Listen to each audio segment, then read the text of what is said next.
Well, the approach with the food at this restaurant is to be very diverse. There's so many different things that we go into all our items. Nothing is one noted. Just never be scared to mix, blend, and put the cultures together, honestly. I would think today, a lot of people infuse a lot of cultures through food, so I wouldn't hesitate on mixing a couple cultures together. So everyone can be, receptive to all of the different recipes and dishes that we have, which makes us unique.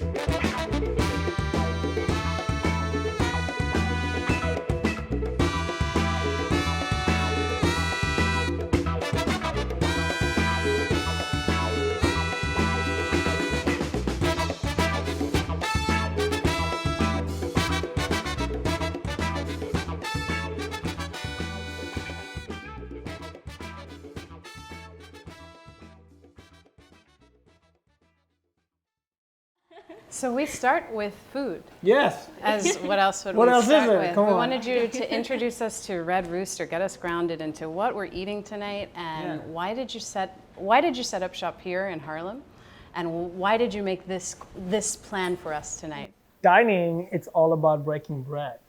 And, if you want to know something about a person, starting with food and starting with their culture is an incredible window in.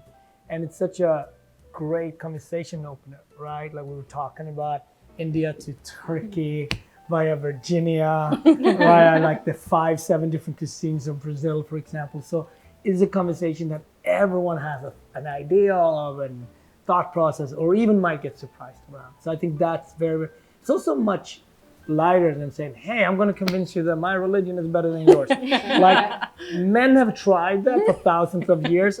We failed every single time. It's not working. It's not working. So I don't know how many of you have been up to Harlem before during a UN type meeting.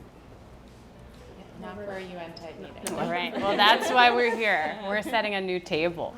This new table comes with the idea of why not be right 40 blocks up from where you might usually be, 70 blocks up from where you might usually be. There might be something that really grounds the peacekeeping, security, inclusion work that you're already doing, the justice work.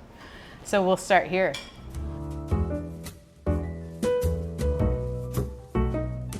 The most memorable meal you've had and why? If that's too much to think through, think maybe recently or something that just sticks out. I mean, for me, food memories starts with, it really, I think for me, goes back to my grandmother in Sweden. It's hard for people to believe that Sweden was a very poor country.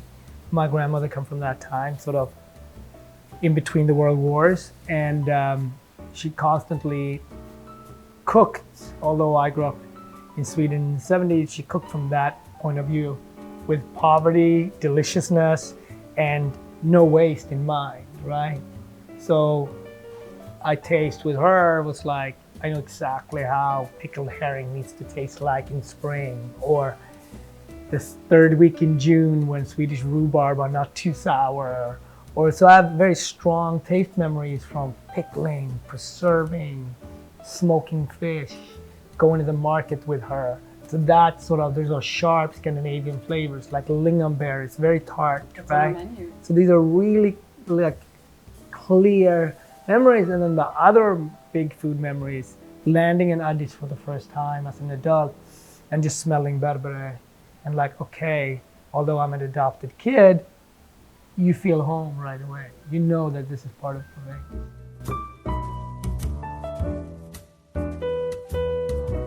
I'm getting hungry, but there's food in front of us. Yeah, enjoy. So this is our amuse-bouche, right? Yeah, so this is from, I was lucky enough to be in Baja, California, and on the Mexican side, and all the great chefs were these amazing women that don't consider themselves chefs, that work out of street carts. And for me, it was the most fantastic food. We drove down the whole coast. Every stop, there was just different types of versions of aguachile. So that's what we have here. Some fresh herb, a little bit of grilled corn for the summer, just some leaves, and enjoy. Thank you. And you have some crunch. Yeah. Oh man. Good reaction. What about, when we're talking about food in the sense of abundance and variety, and when I talked about that fish dish in CAR, in the Central African Republic, but then I was also reminded of how much malnutrition is all there, and that just in this world of plenty for many, that with climate change as well, that there are just so many people who don't have enough to eat, and that can even happen in the in wealthy societies as well. But in my neighborhood in DC, it's a food desert. But it's terrible to see kids with orange hair and big stomachs. What are your thoughts and how to address that imbalance, or what kind of food policies do you think should be in place? I think they're very different, right? I don't agree with that they're food desert. I think they're food apartheid in America because there's no desert in DC. But there's a plan. I mean, food for don't haves and haves in America is very much linked to Jim Crow. It's not like America cannot fix it. It's made a clear decision of what they want to fix and what they don't want to fix. So that for me is even sadder, because here's actually a country that has all the capability to fix it. That's a different story. And it's just made decisions generationally and structurally that we're going to focus on this group of people and we're going to ignore this group of people. That's generationally a big mark on how we've decided to focus on it. So in America, I think about it more from, okay, as a chef, what's my responsibility and what can I engage? How do I engage? So opening the restaurant specifically here is a step of that. Hiring local is a step of that. Working with local food markets. So we now have 7 farmers markets. Before we opened the restaurant, we had 1.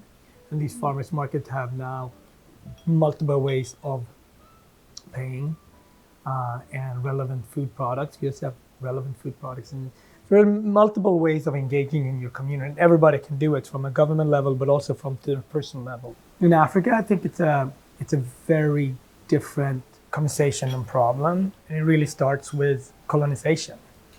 Because first of all, same nations have worked really, really hard on taking away the authorship of great food from the continent, right? The simplest product. If you say, if you and I, we all would go to a coffee shop and buy French roasted coffee or Italian roasted coffee, it would be like saying Microsoft from Nigeria. So there's a de-authorization of excellence from Africa that is actually linked from how a product can be sold in from a fullest price, right? Because if you take the authorship away of excellence, you're actually now devaluing your price, right? It's like saying, let's buy some Belgian chocolate. So where in Belgium does the cocoa grow? So these are linked. These are not, for me, disconnected. So there's been, hundreds and hundreds of years invested in that. Therefore, you have valuation and appropriation of food that now puts us in this moment. It's very difficult.